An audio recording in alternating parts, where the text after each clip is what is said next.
Thank you for joining us, Madam President. We're very pleased to have you in Australia. How are you finding Australia? Well, it's overwhelming. The meetings with the Maltese community that we are having, it's an experience and it will stay with me forever. It's overwhelming, the love that the Maltese still have for Malta, the passion, the way they speak about Malta is so passionate. They still keep so many traditions. To me, it's all very surprising, you know.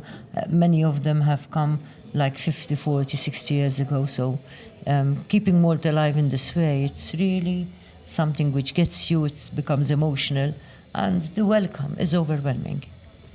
You've been to many different states around Australia. Do you find the Maltese people different from state to state? Not really. They still... I've been to Perth and Adelaide and now Sydney. It's the same all over. Yes. Maltese people still think of their country of birth. They love Australia for the opportunity that they were given to prosper, but they still love their country of birth. I was born in Malta, but only very young, came here, and I still feel that every day we have a very strong connection to the island. What do you think that is about the Maltese people that has that connection? Well, I think it's the closely knit families that we are. In Malta, being a small country, it gives us the advantage to have the family very closely knit together. So our extended family are really at an arm's length everywhere. So probably this is a big missing that the Maltese people, even though they have been here for such a long time, still have, you know, it's this sort of emptiness of not having their immediate family and extended family so near.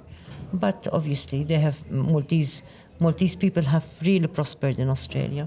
They're achievers. They have really contributed to the Australian continent to be the continent and the prosperous place that it is. And you've come to meet the youth as well of the Maltese in Valette today. What's your message to the young Maltese generation? Yeah, I've had this very important meeting with young people in Sydney and also in Perth.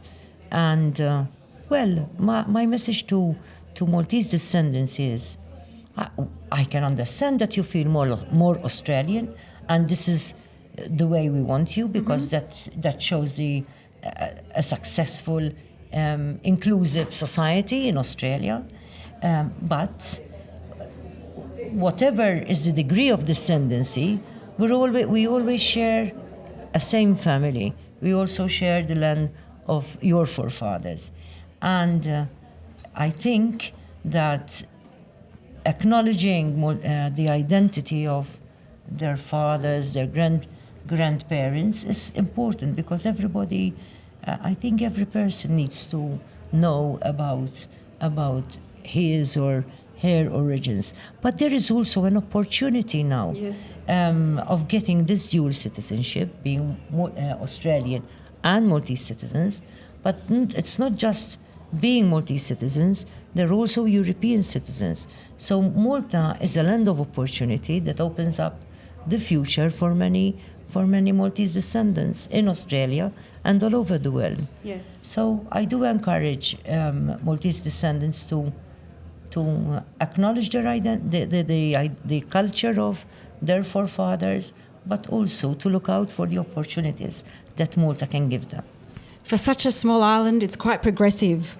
What do you think that we can learn from the island? It's very progressive in their thinking, in your position as a female. What do you think we can learn from a small island to a big island? I think we learn from each other. For example, we can, the Australian experience of multiculturalism, the successful multicultural society that exists in Australia, is a model for Maltese society. We are becoming a multicultural society. We need to learn more what this means. We need to acknowledge further that this is an opportunity and it enriches our society. So that is an experience where Maltese can share with Australians. But then obviously there's quite a lot that Australians can share with Malta. For example, the immense historical heritage, and Malta is a melting pot of cultures, Yes. being so ideally situated in the middle of the Mediterranean, at the crossroads of three main continents. Malta brings together this melting pot of culture going back in history. We have the longest standing structure in the world in Gozo, on the sister island. It's even more ancient than Stonehenge in Britain. So there's quite a lot we can share with Australians and all the people across the globe. And people love travelling to Malta. It's such a beautiful place to visit. And finally, women in power, women in leadership in Malta. You're very progressive, very forward. Again, I just want to. What are we doing in Malta about that? About women in power, women in leadership? Because it took a long time for another woman to be as the president. Yes, I must be frank about this.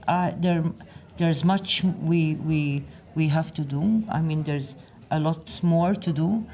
I am not happy at all with female representation in Parliament. We're only 12% of female representation, when we know that there are such a lot of a strong women grassroots. Yes. Grassroots.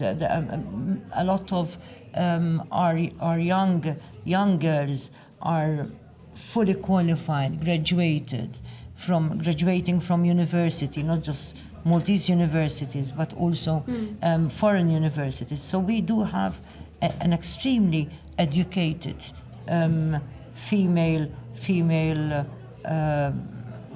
grassroots level.